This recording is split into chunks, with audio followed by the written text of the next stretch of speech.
Hi, this is Joe again with another review. This time I'm going to be doing, previously I have done a couple of reviews of a couple of Ken Burns documentaries. So I'm going to be doing another one. And this one is the 2007 series, The War. It was a 7-part series that aired in September 2000, originally aired in September 2007. And it was Ken Burns' version of World War II. What I mean by version is that this film did not cover the entire war, World War II, only America's part in it, which was a huge, extremely huge disappointment to everybody, especially those few veterans who were still alive at the time the series aired, because they expected the entire series would cover the entire war. From when it originally started by 1938, 39, all the way to the end in 1945, not just America's the years of the 4 years that America was part of it. What Ken Burns decided to do is that because everybody expected him to do that, since he made the Civil War documentary that ended back in 1990. So they figured, okay, he's going to go back to that format and go over the entire war. If he did that, his Ken Burns World War II series would be maybe another 5 to 10 hours longer. I'm saying it will probably be at least 10 hours longer if we cover the whole war from the beginning to its end in 45. But he didn't do that. He just, like I said earlier, he just covered the years of the war that the United States was involved in World War II, which stinks. Personally, it stinks. True, I'm not a World War II buff. I'm not a don't watch anything with World War II really. But since Ken Burns made this thing, I figured, okay, let me watch this thing, see if it's any good. And it was a huge disappointment. To start off with, what Ken Burns did was he concentrated on 4 towns in the United States. One in the east, Waterbury, Connecticut. One in the south, Mobile, Alabama. Laverne, Minnesota. And a western town, Sacramento, California. And how residents from those 4 cities lived through World War II, and interviewed some of the residents of those towns and how the war affected them, why they decided to go into the army or the military or the navy, whatever the case may be, and how the war affected them, and discussed the personal stories about being in World War II and those who didn't go to war, particularly the women, how the war affected them.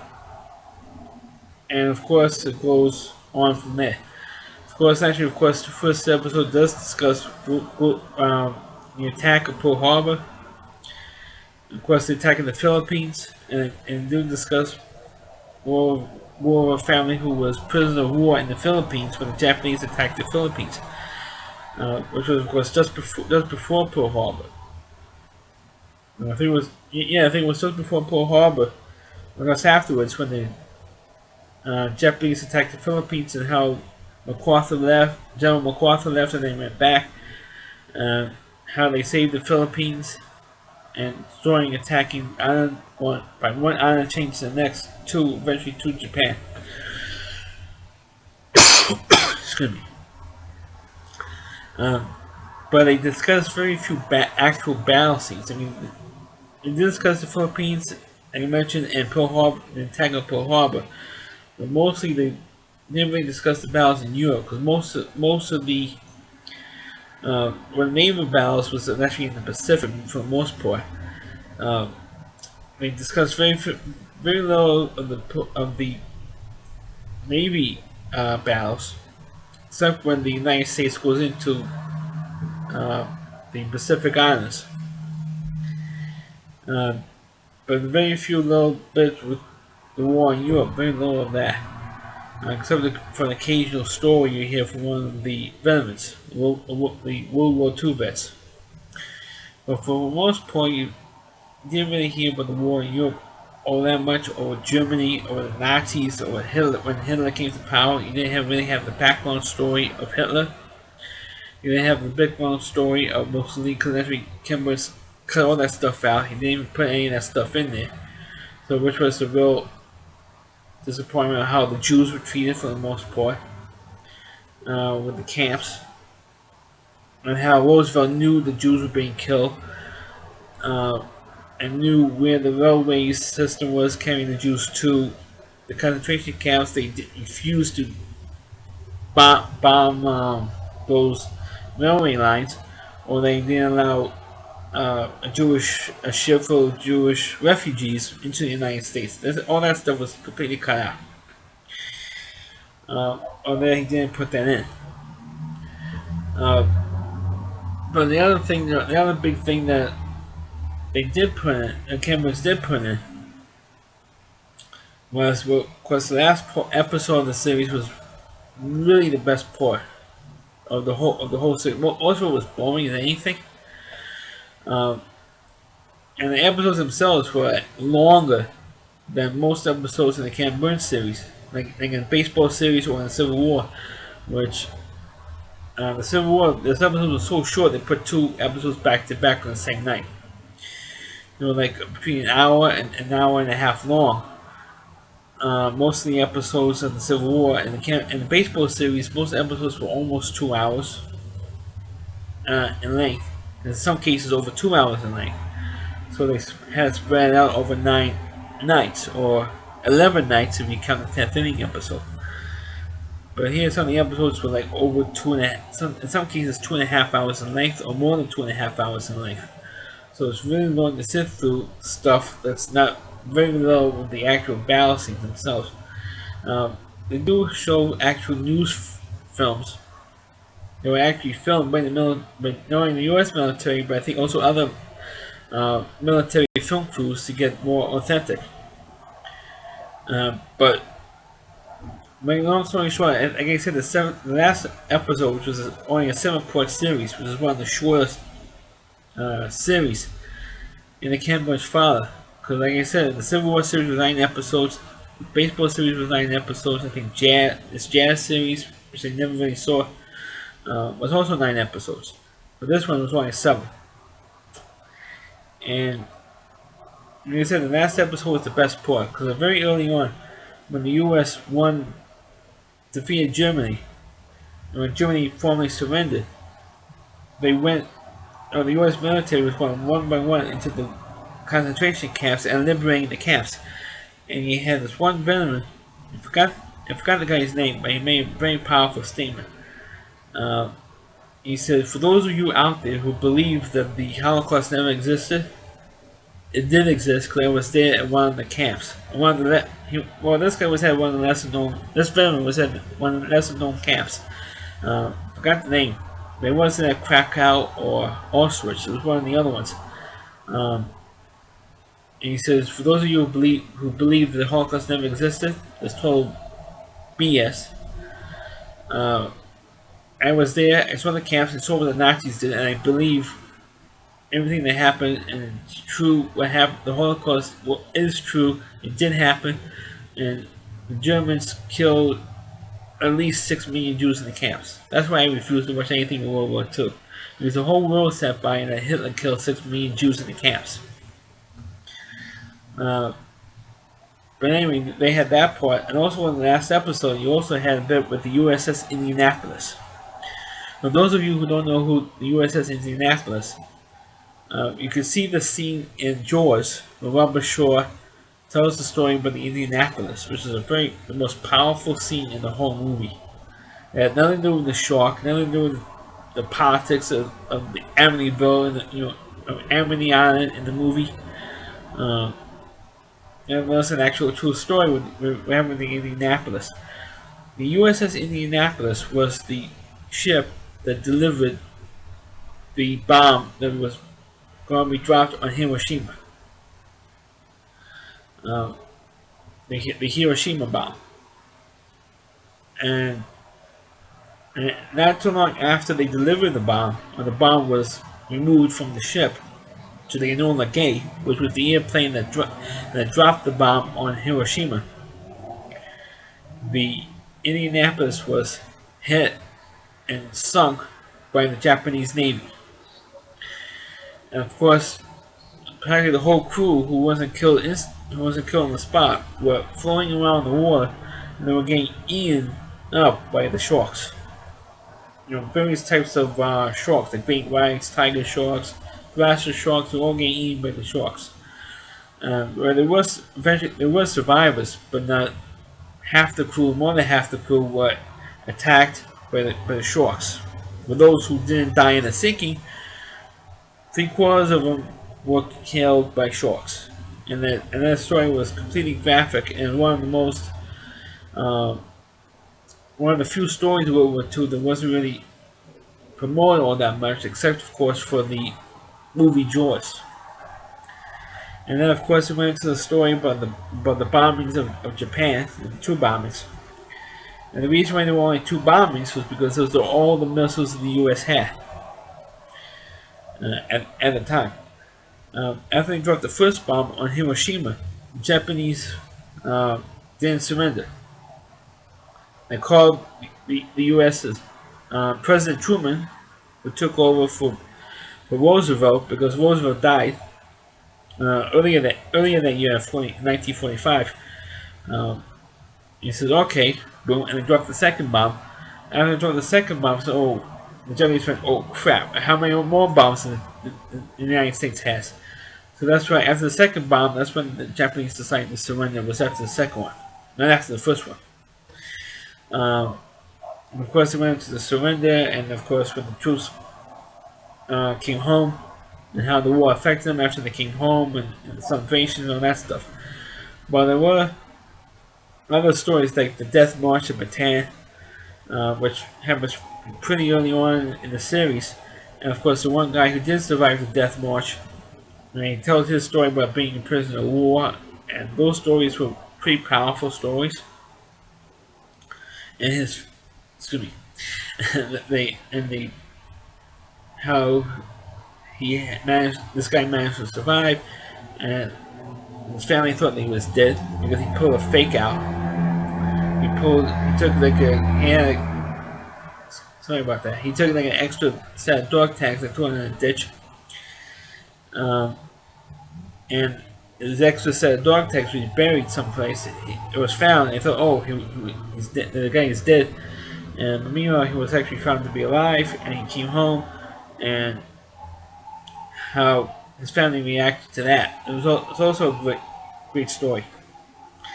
But the series itself, like I said, other than those particular stories, um, the Cameron series, excuse me, the Cameron series of War was, like I said earlier, was very, very, very disappointing. And as I'm not, like a huge fan of Cameron, even though he did make baseball series, he made the Civil War series. There's always problems with these series. And I found out not only my criticism of it, they didn't cover the entire war of World War II, which he should have. That's my real major complaint with this series. That they didn't cover the entire war, only from 1941 to 1945 of World War II. Not the 2 years before that, the 2 or 3 years before that. Before the U.S. got involved, he should have covered that. He should have covered the rise of Nazism. He should have covered fascism with Mussolini in Italy, the invasion of France, the invasion of Paris with Nazi troops marching down the main street in Paris, with the the big arch there. Um, didn't cover any of that stuff, or the bombing of London by the Nazis. Didn't cover any of that stuff. Only to cover from pretty much from Pearl Harbor on, which is to me is a disgrace. To me, it's a disgrace that Ken Burns uh, did this series in that way. Um, and I knew somebody who was I think it was from a Korean veteran who was in the Marines. Actually, he was a neighbor of mine, and he was really looking forward to seeing the series, and just I was talking with him, and he said he was hugely disappointed with it. He didn't like it at all. He thought it stunk. Um, and he actually used the word stunk, by the way. Give him credit for that. Uh, it was really extremely disappointing.